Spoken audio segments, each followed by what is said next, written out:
Hello, তো কেমন আছো? তো তোমরা যারা আমাকে অনেকদিন থেকে দেখো, মানে আমার ভিডিও দেখো, তো তারা জানবে যে আমার একটা কম্পিউটারের মাউস ছিল যেটা কিনা ইঁদুরে কেটে দিয়েছিল। তো আমি সেটার জন্য একটা নতুন মাউস অর্ডার দিয়েছিলাম। এটা হচ্ছে ব্লুটুথ মাউস, কারণ তার বদলা নিলে আবার হয়তো ইঁদুরে কেটে দেবে, তাই এবার ব্লুটুথ মাউস অর্ডার করেছিলাম।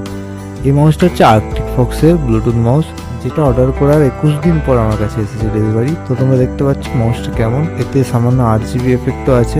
আর মাউসটা হচ্ছে রিচার্জেবল মাউস, মানে চার্জার দিয়ে, মানে ইউএসবি টাইপ সি পোর্ট দিয়ে রিচার্জ করা। আর এটা ব্যাটারিটাও অনেক দিন চলে। আর এটা চার্জিং স্লটটা দেখতে পাচ্ছ সাইড। আর এটাকে কানেক্ট করার জন্য যদি তোমাদের কম্পিউটারে ব্লুটুথ লাগানো থাকে তাহলে অটোমেটিক হয়ে যাবে। যদি ব্লুটুথ না লাগে আর ভিতরে একটা কানেক্টর দেওয়া আছে, সেটাকে তোমার সিপিইউতে লাগাতে হবে আর বাস চালু। আর এটার নিচের দিকে দুটো সুইচ আছে, একটা হচ্ছে অন অফ, আরেকটা হচ্ছে যদি তুমি মাল্টিপল মনিটর ইউজ করো সেই জন্য। যদি কেউ এটা কিনতে চাও অ্যামাজন বা ফ্লিপকার্ট থেকে কিনতে পারো, ডেলিভারিটা তাড়াতাড়ি পাওয়া যেতে পারে।